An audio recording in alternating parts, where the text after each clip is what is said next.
بسم اللہ الرحمن الرحیم۔ بعض اعمال ایسے ہیں جس سے انسان کی ایک تو صحت پر اثر پڑتا ہے اور دوسرا انسان بعض اوقات اپنی خود خریدی ہوئی پریشانیوں کو اپنے گلے ڈال لیتا ہے۔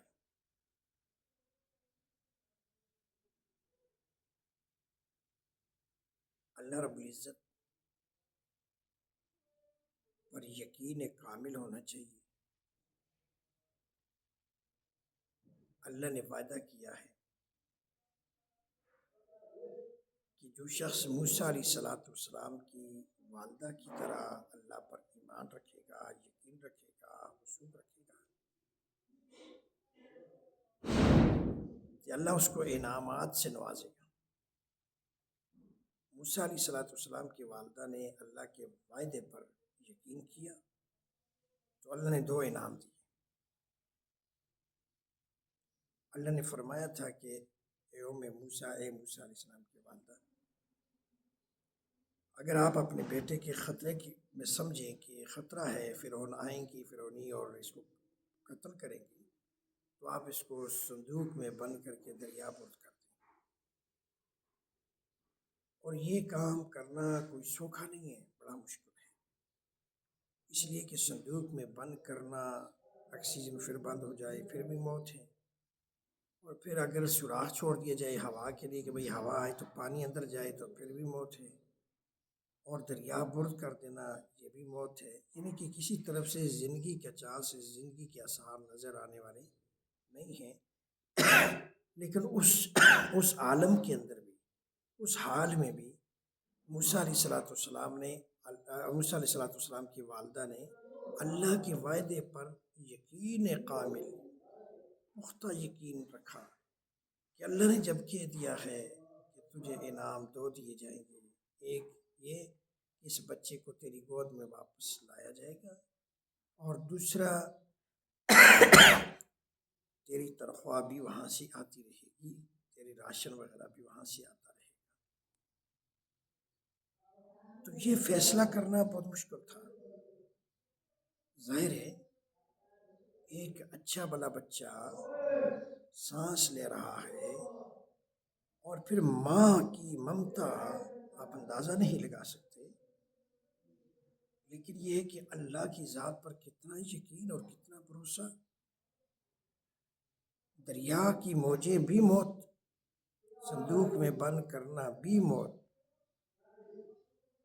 لیکن موسیٰ علیہ السلام کی والدہ کے دل اور دماغ کے اندر ایک ہی بات آئی کہ میرے اللہ نے کہا ہے کہ اس کو واپس لوٹاؤں گا، ابھی اس کو واپس لوٹائے گا، اس پر یقین کریں۔ تو آج ہم بھی اللہ کی ذات پر یہ یقین کر لیں کہ اللہ نے جو میرے ایک مقدر میں رزق لکھا ہے وہ مجھے مل کے رہے گا، اس کے بغیر میں نہیں رہ سکتا، وہ اللہ تعالیٰ مجھے عطا کرے گا، اور جو لکھا نہیں ہے، جو میرے مقدر میں میرے حصے میں رزق ہے ہی نہیں ہے، تو وہ مجھے کبھی ملے گا نہیں، اور اس کے پیچھے میں ویسے دوڑنا، اپنی صحت کو بھی خراب کرنا، اپنی ٹینشن کو بڑھانا، اپنے دماغ پر ویسے بوجھ لاد دینا، اس سے بہتر ہے کہ اللہ کی ذات پر یقین کامل کر لو، اللہ کی ذات پر ایسا بھروسہ کر لو کہ میں جو دعا کر رہا ہوں اللہ قبول کر رہا ہے، اور جو اللہ تعالیٰ نے میرے حصے میں اچھا، بہتر، کامل، اچھا سمجھا، اللہ نے مجھے عطا کر دیا۔ تو مومن کی نشانی یہی ہوتی ہے، ایمان والے کی، کہ جانے والے پر وہ جو چیز چلی جائے اس پر وہ زیادہ دکھی نہیں ہوتا، اور آنے والی چیز کے بارے میں امید رکھتا ہے کہ اگر اللہ نے میرے حصے میں رکھا ہے تو مجھے مل کر رہے گا۔ اس لیے فرماتے ہیں کہ ہمیشہ یاد رکھیں، اللہ رب العزت اگر آپ سے کوئی چیز لے لیتا ہے، کوئی نعمت اپنی لے لیتا ہے، تو اس کے اندر بھی حکمت پوشیدہ ہوتی ہے۔ اگر اللہ تعالیٰ کسی کو بیمار کرتا ہے اس کے اندر بھی حکمت پوشیدہ ہوتی ہے۔ اگر اللہ تعالیٰ کسی کو پریشان کرتا ہے تو اس کے اندر بھی حکمت پوشیدہ ہوتی ہے، اس لیے کہ اللہ کی حکمتوں کو مخلوق نہیں جان سکتے، بندے نہیں جان سکتے۔ اللہ اپنی حکمتوں کو خود ہی جانتا ہے اور خود ہی وہ اپنی حکمتوں کو جانتے ہیں۔ ہو سکتا ہے میں اپنے بارے میں ایک چیز بہتر سمجھوں، میں کہوں مجھے ملے تو میرے حق میں وہ اچھی نہ ہو، اللہ رب العزت نے وہ چیز مجھے نہیں دی کیونکہ وہ میرے لیے مضر تھی، میرے لیے اچھی نہیں تھی۔ اب اس حکمت کو تو میرا اللہ جانتا ہے، بندہ تو نہیں جانتا۔ تو بندے کا کام ہے اللہ کی مان کے چلنا، بندے کا کام ہے اللہ تعالیٰ کی رضا میں اپنے سر خم، یعنی اپنے گردن کو، اپنے سر کو، اپنی پیشانی کو جھکائے رکھنا، اس کے اشارے کو دیکھ کر عمل کر لینا۔ بندے کا کام کیا ہے؟ بندے کا کام ہے بندگی کرنا۔ بندگی کس کو کہتے ہیں؟ اس کے اشارے پہ چلنا، جو کہے کر لو، جو اس سے منع کرے اس سے رک جاؤ، تو اللہ کے بندے بن جاؤ گے، اللہ کے محبوب ترین بندے بن جاؤ گے جب ہم یقین کے ساتھ، وثوق کے ساتھ، ایمان کے ساتھ، بھروسے کے ساتھ اللہ کی ذات پر بھروسہ کریں گے، اللہ کی ذات پر یقین کریں گے۔ اگر وہ ہم سے کوئی نعمت لیتا ہے تو وہ حکمت کے بغیر نہیں ہے، اور جو دیتا ہے وہ بھی حکمت کے ساتھ ہے۔ تو اللہ رب العزت جو جانتا ہے بندہ نہیں جان سکتا، اس لیے کہ وہ خالق ہے۔ اور پھر اللہ رب العزت کے بارے میں یہ اعتماد رکھیں، یقین رکھیں کہ وہ بندے سے محبت کرتا ہے، وہ کبھی بھی بندے کا نقصان نہیں سوچتا، وہ کبھی بندے کا نقصان نہیں کرتے اپنے کا، اس لیے کہ وہ 70 ماؤں سے زیادہ پیار کرنے والا وہ کہاں نقصان کرے گا۔ ایک دنیا کی ماں اپنے بیٹے کا نقصان نہیں سوچ سکتی، نہیں برداشت کر سکتی، تو وہ خالق تو 70 ماؤں سے زیادہ پیار کرنے والا ہے۔ ہاں البتہ بعض اوقات ایسا ہوتا ہے کہ اللہ رب العزت اس بندے کو پسند کرتا ہے۔ مثال کے طور پر ایک کمرے میں باپ بیٹھا ہوا ہے، رشتہ دار بیٹھے ہوئے ہیں، اور دوسری کمرے میں چھوٹا سا بچہ ہے اور اس کی ماں ہے، تو وہ بچہ چلا رہا ہے، رو رہا ہے، تو دوسرے کمرے سے پوچھا گیا کہ بچہ کیوں رو رہا ہے، کیوں چلا رہا ہے؟ تو جواب دیا گیا کہ بچے نے پیشاب کر دیا، اب ماں اس کو پانی سے نہلا رہی ہے، صاف کر رہی ہے،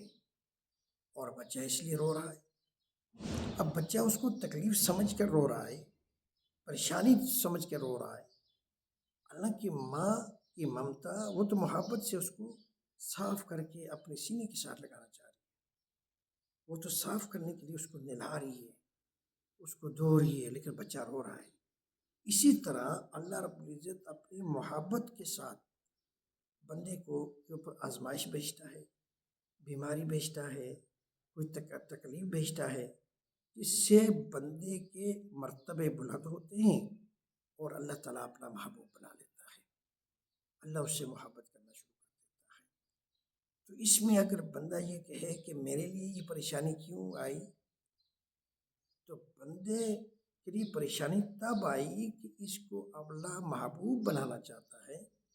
اور اپنا پیارا بندہ بنانا چاہتا ہے، اپنا محبوب بندہ بنانا چاہتا ہے، تو اس کے لیے ضروری تھا اس کو تکلیف دے کر، چونکہ اس کے پاس اعمال تو نہیں ہے نا، اور اعمال خیر اس کے پاس کم ہے، تو اس کو مصیبت ڈال دی، اس پر پریشانی بھیج دی، اور اس میں وہ پریشانی میں جب وہ وقت گزارے گا، اللہ رجوع اللہ کی ہوگا، تو اس میں اللہ تعالیٰ اس کے مقام کو بلند کرتا رہے گا، اس کو عظمت کی چار چاند لگاتا رہے گا۔ اس لیے میرے بزرگ، میرے بھائیوں، اللہ رب العزت اپنے بندے سے پیار کرتا ہے، وہ دیتا ہے تو اس کے اندر بھی حکمت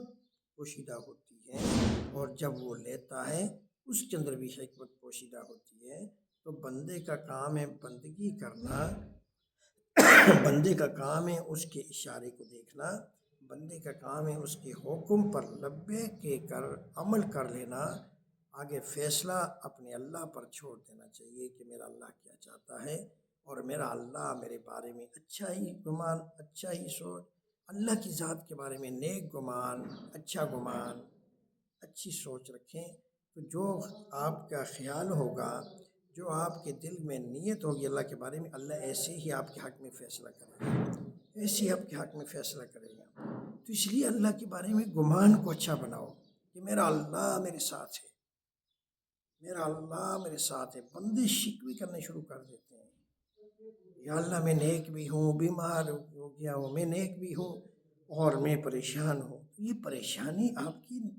نجات کا ذریعہ ہے۔ یہ پریشانی جس طرح بچے کو صاف کرنے کے لیے ماں نے نہلایا تھا، وہ رو رہا تھا، اسی طرح اللہ تعالیٰ بھی اس بندے کو گناہوں کی غلاظتوں سے صاف کرنے کے لیے پریشانی بھیج دیتا ہے۔ کبھی اس کا دسترخوان خالی کر دیتا ہے، کبھی اس کی چیز گم کر دیتے ہیں، کبھی اس کے پیسے مال میں، کاروبار میں کمزوری آ جاتی ہے، کمی آ جاتی ہے۔ تو اس سے یہ مطلب نہیں ہے کہ اللہ رب العزت ہمیں بھول گیا ہے، بلکہ اللہ تعالیٰ ہمیں اپنا محبوب بنانا چاہتا ہے۔ جس بنیاد پر اس نے یہ تکلیف بھیجی، اس پر صبر کیا کریں۔ اللہ ہمارا حامی ناصر ہو۔